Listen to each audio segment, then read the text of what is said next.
Array के declaration को हमने देखा और उसके मेमोरी स्कीम को देखा कि कैसे एरे में मेमोरी रिप्रेजेंट किया जाता है या एरे मेमोरी में कैसे रिप्रेजेंट होता है। सो डिक्लेरेशन जब मैं बोलता हूँ तो आई मीन टू से int a is a normal variable. We declare normal variable.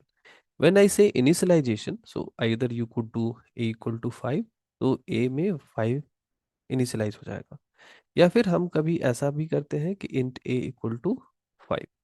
So यहाँ this is declaration phase, this is a variable declaration, and this is initialization, right?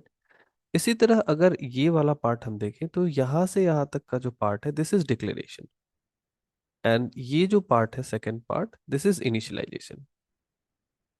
So declaration and initialisation same line में हम करते आ रहे हैं पहले से, और यही स्कीम हम एरे में भी देखेंगे. जैसे अगर हम कोई एरे डिक्लेयर करते हैं इंट ए ऑफ 5, सो ऐसा डिक्लेयर करते ही हम बताते हैं कि एक एरे है जो 5 साइज का है, और ऐसा करते ही ये एक 5 साइज का एरे क्रिएट हो जाता है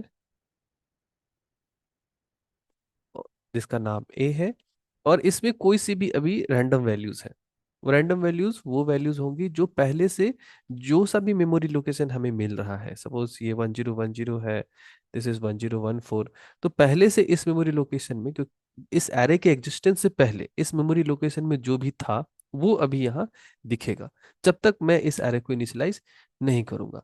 तो सेपरेट इनिशियलाइजेशन एरे में पॉसिबल नहीं है, हमें यहाँ ये करना होगा int A of 5 equal to, इसमें हम 5 एलिमेंट दे सकते हैं, 2 9 6 1 3.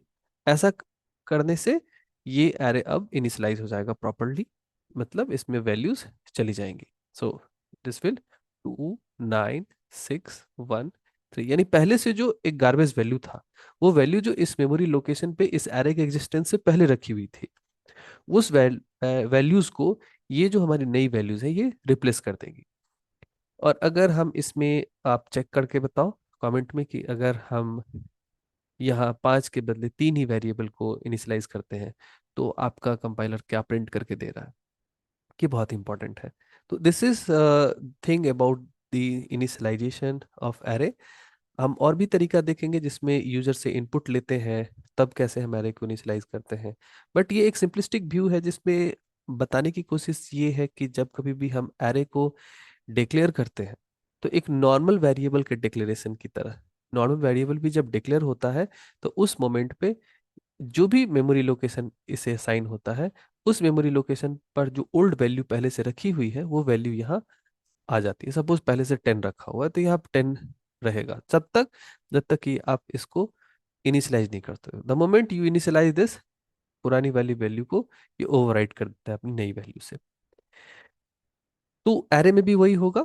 एरे जब हम डिक्लेयर करते हैं, this is the part of declaration. Declaration में ये सारे बॉक्सेस में वैल्यूज तो होंगी बट वो ओल्ड वैल्यूज रहती हैं. The moment we declare and initialise, तो इनिशियलाइज होते से ही वो पुरानी वैल्यूज को इरेज कर देता है नई वैल्यूज से.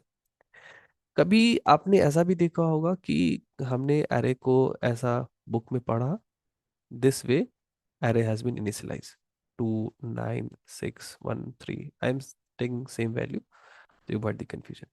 तो this is also valid, but ये वैलिड तभी है जब हम सेम लाइन में डिक्लेरेशन एंड इनिशियलाइजेशन कर रहे हैं. This is the way. यहाँ देखो ये हमारा डिक्लेरेशन फेज है, सेकेंड ऑप्शन में डिक्लेरेशन इनिशियलाइजेशन दोनों ही है, एंड थर्ड में भी डिक्लेरेशन एंड इनिशियलाइजेशन है. लेकिन अगर मैं चाहूँ, बट यहाँ 1 और 2 is valid, 3 is also valid, but fourth case just like कि हम एक एरे को बिना साइज का डिक्लेयर नहीं कर सकते. तो इसको देखते हुए अगर हम एक केस तैयार करें कि भाई इसका मतलब ये कि हम साइज नहीं भी दे सकते हैं, इस केस को देखते हुए, तो this is not possible, this is not valid. ये तभी पॉसिबल है जब आप सेम लाइन में डिक्लेयर भी कर रहे हो और इनिशियलाइज भी कर रहे हो. इस केस में क्या है कि आप यहाँ सेपरेट डिक्लेरेशन कर सकते हो, बट इनिशियलाइजेशन करते समय तो फिर भी आपको यहाँ पे साइज देना, देने से कोई दिक्कत नहीं है. तो